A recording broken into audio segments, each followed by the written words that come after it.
Hello students, आज science का हम पहला लेसन पढ़ने जा रहे हैं। Food production. फूड प्रोडक्शन का मतलब क्या होता है? खाना जो है ऐसे ही तो प्रोड्यूस हो नहीं जाता है। तो यहाँ पर फूड प्रोडक्शन का मतलब है कि अनाज, तिलहन, दालें, ये सारी चीज़ें हम कैसे उपजाते हैं, उसमें किस किस टेक्निक्स की ज़रूरत पड़ती है, कौन कौन सी पुरानी टेक्निक्स हैं, कौन सी नई टेक्निक्स हैं, ये सारी चीज़ें हम इस चैप्टर में पढ़ेंगे। चलिए स्टार्ट करते हैं। The practice of growing crop is called agriculture.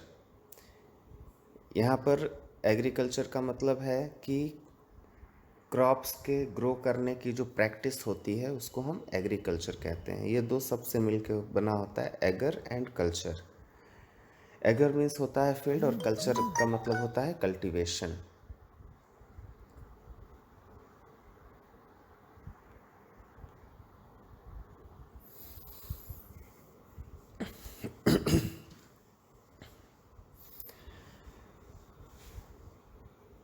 The rearing of animal is referred to livestock farming and animal husbandry।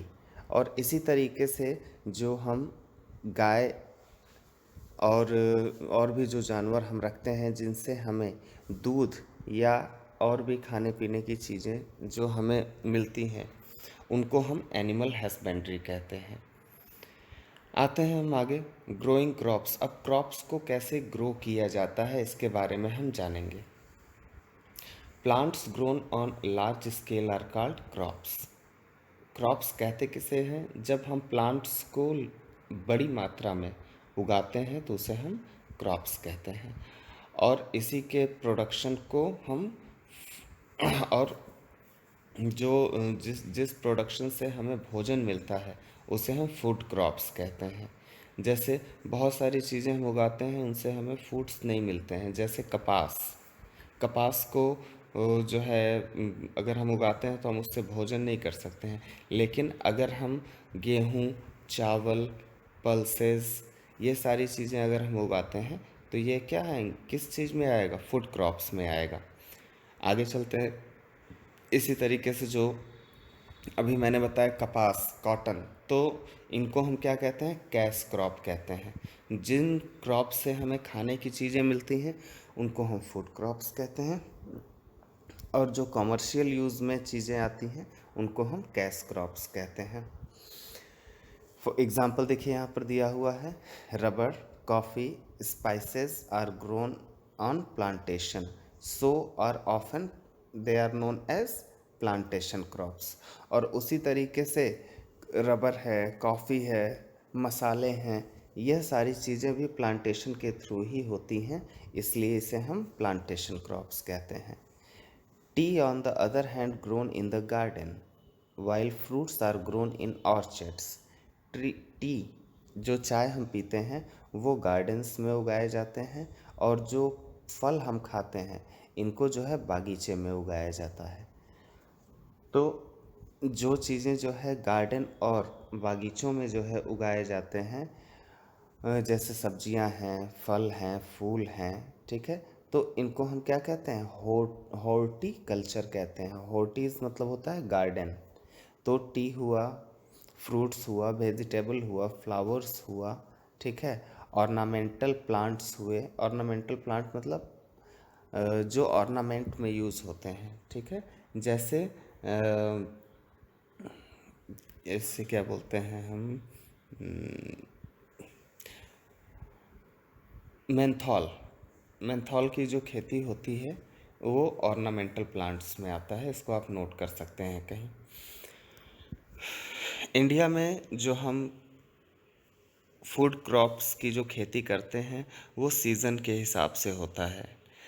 तो इसको दो भागों में बांटा गया है, रबी क्रॉप्स एंड खरीफ क्रॉप्स। तो जो खरीफ क्रॉप्स होती हैं उसमें लाइक राइस, जूट, मेज, कॉटन, ये सारी चीज़ें जो है उगाई जाती हैं मानसून के सीज़न में। इन्हें हम खरीफ की क्रॉप्स कहते हैं। और उसके अलावा वीट, मस्टर्ड, ग्राम, ये सारी चीज़ें जो होती हैं वो अक्टूबर के महीने में जो है बोई जाती हैं या लगाई जाती हैं, इनको हम रबी क्रॉप्स कहते हैं। Kharif crops are generally harvested around October, while rabi crops are harvested in March. Harvested का मतलब कि उनको काट के उन अनाज को घर ले आना, उसको हार्वेस्टिंग कहते हैं। तो जो खरीफ की क्रॉप्स होती है वो जो है मानसून में बोई जाती है और अक्टूबर में काटी जाती है, यानी हार्वेस्ट की जाती है। तो उसी तरीके से जो खरीफ की क्रॉप्स होती है, सॉरी रबी की क्रॉप्स होती है, वो अक्टूबर में बोई जाती है और मार्च में काटी जाती है। Crops need sufficient air, water, sunlight and nutrients to grow well. किसी भी क्रॉप को ग्रो होने के लिए, यानी कि अच्छे तरीके से उनका जो है उनको बड़े होने के लिए, मजबूत होने के लिए भरपूर पानी, हवा, सनलाइट और न्यूट्रिएंट्स यानी कि पोषक तत्व की ज़रूरत होती है। They also need to be protected from disease, इनको हमें जो है डिजीज़ से भी बचाना पड़ता है। अब आगे चलते हैं, देखते हैं कि जो है एक फार्मर अपने क्रॉप्स को हेल्दी और अच्छे से रखने के लिए क्या क्या कार्य करता है और क्रॉप्स को उगाने के लिए। तो सबसे पहला है प्रिपेयरिंग ऑफ सॉइल। तो सबसे पहले एक किसान क्या करता है, खेत को तैयार करता है। The first step in cultivation of crop is preparing soil. सबसे पहला कार्य क्या होता है, खेत को तैयार करना। This involve plugging, labelling, manuring. इस पे 3 चीज़ें आती हैं। प्लगिंग यानी कि खेत को कोड़ना, लेबलिंग यानी कि खेत को बराबर करना, एंड मैन्योरिंग उसमें खाद को मिक्स करना। तो प्लगिंग के लिए जो है हम लोग अपने गांव में भी देखते हैं कि कुदार का इस्तेमाल किया जाता है, और एनिमल्स से भी जो है हम हल से जो है जुताई कर सकते हैं। और आज के नए युग में जो है हम ट्रैक्टर्स का इस्तेमाल ज़्यादा मात्रा में करते हैं। प्लगिंग से क्या होता है, plugging लूजन the soil and creates air space. Plugging करने से जो है जो मिट्टी दबी होती है वह जो है ऊपर की तरफ आ जाती है, लूज़ हो जाती है, और उनके अंदर जो है एयर जाने के लिए स्पेस बन जाता है।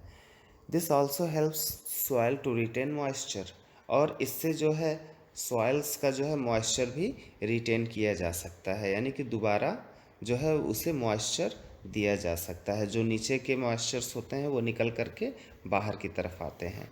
और इससे जो है एक और आसानी होती है, जब मिट्टी जो है नरम रहती है, भरभरी रहती है, तो जो प्लांट्स के जो नए रूट्स होते हैं वह काफ़ी आसानी से अंदर की तरफ जा सकते हैं।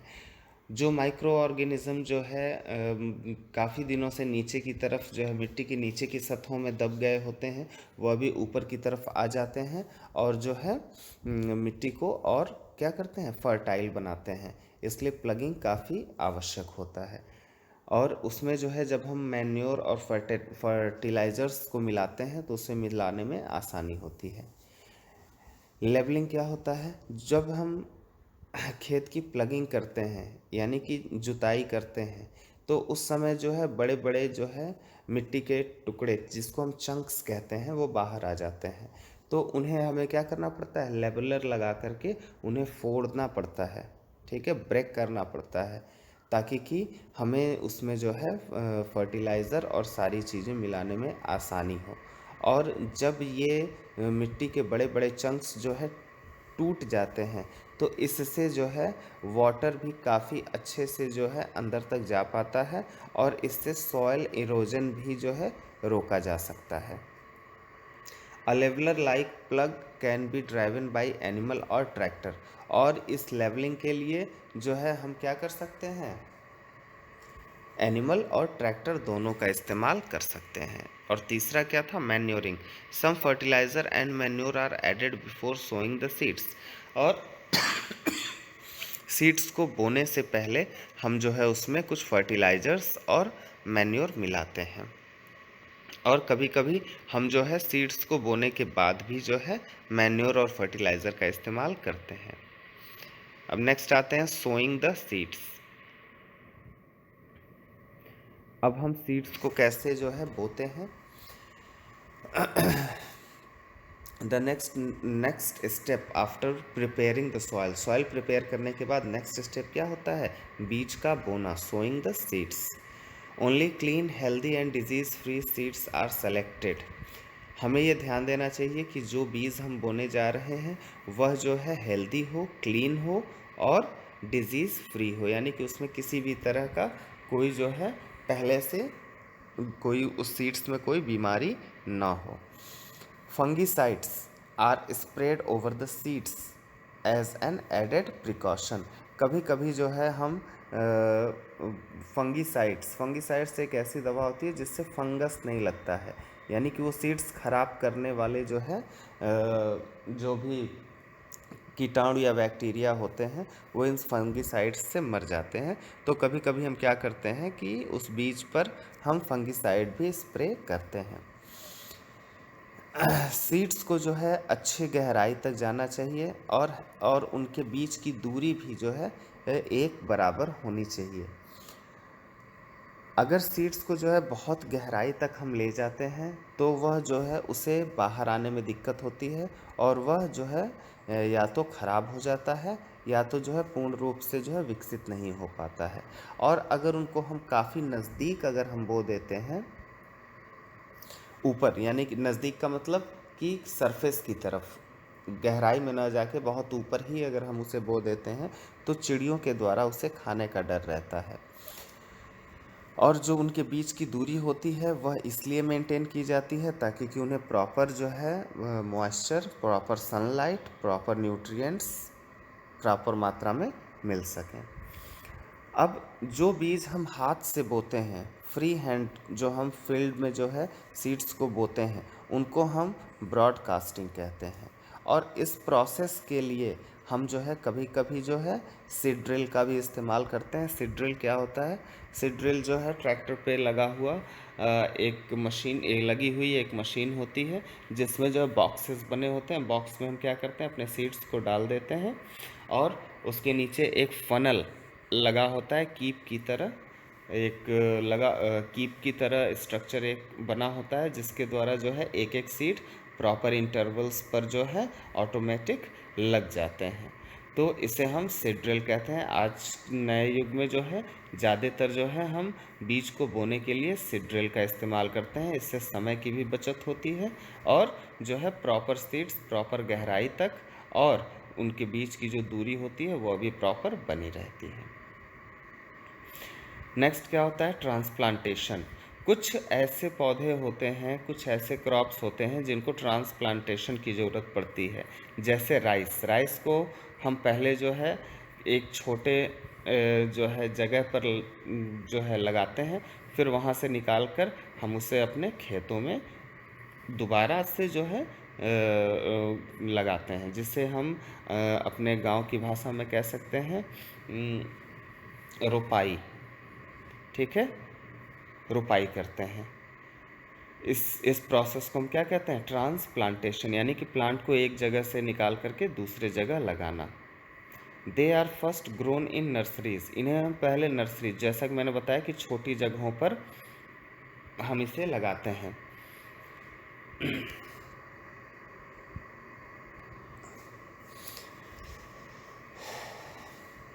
और उसके बाद उसको हम बड़े फील्ड में ट्रांसफ़र करते हैं। यहाँ पर देखिए फिगर में रोपाई की फिगर जो है बना हुआ है, इसे आप देख सकते हैं। इससे आपको काफ़ी आसानी से समझ में आ जाएगा। इससे कुछ फ़ायदे भी होते हैं। जब हम इसे ट्रांसप्लांट कर रहे होते हैं तो इसमें से जो कमज़ोर पौधे होते हैं हम उससे आसानी से छांट सकते हैं, निकाल सकते हैं। कुछ ऐसे क्रॉप्स होते हैं जिनमें ट्रांसप्लांटेशन की ज़रूरत नहीं पड़ती है, जैसे वीट्स, मिलेट्स। ठीक है, उनको हम क्या करते हैं? डायरेक्टली जो है बोते हैं।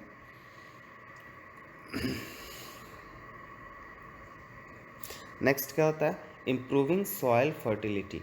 अब बो देने के बाद हमें सॉयल की फर्टिलिटी लगातार जो है बढ़ानी होती है, तो उसके लिए हम जो है क्या करते हैं? उसमें फर्टिलाइज़र्स का इस्तेमाल करते हैं। When crops are grown in the field year after the year the soil become deficient। एक ही खेत में बार बार जो है अनाज बोने से उसकी फर्टिलिटी ख़त्म हो जाती है, कम हो जाती है। तो उसकी फर्टिलिटी को इम्प्रूव करने के लिए हम क्या करते हैं, उसमें फर्टिलाइज़र का इस्तेमाल करते हैं। कहीं कभी कभी जो है हमें अपने खेतों की जांच भी जो है एग्रीकल्चर इंजीनियर्स से करा लेनी चाहिए, जो कि हमें यह बता सकें कि हमारे खेत में किस फर्टिलाइज़र की अधिक आवश्यकता है। Fallow the field. To leave a piece of land fallow means not cultivated it for one or more season, it helps the soil retain fertility। कभी कभी जो है हमें अपने खेत को एक एक एक 1 ईयर, एक सीज़न या 2 सीज़न अगर हम छोड़ देते हैं बिना बोए हुए, तो भी जो उसकी फर्टिलिटी जो होती है वो रिटेन हो जाती है, यानी कि वापस आ जाती है। ये होता कैसे है, it become fertile by the natural process of decomposition of organic matter bye organism.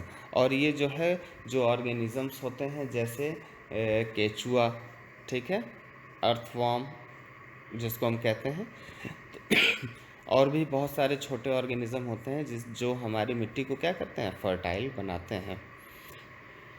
Crop rotation. Different crops have different nutrient requirement. If you grow same crop on the field season after the season, the soil become deficient to set of nutrients needed by the crops. It is better to grow the crops in one season and other season the other crop.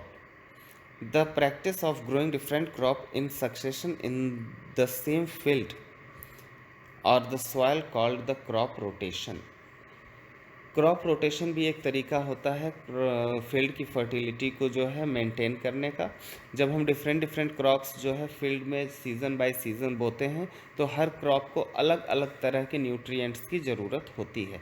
तो जब हम एक crop बोएंगे तो वह अपने nutrients को use करेगा, लेकिन नेक्स्ट सीज़न में जब हम दूसरी क्रॉप्स को बोएंगे तो वह क्या करेगा, उससे वह जो है अपने न्यूट्रिएंट्स को लेगा, और जो पहले वाले के न्यूट्रिएंट्स थे वो अनयूज्ड हो जाएंगे।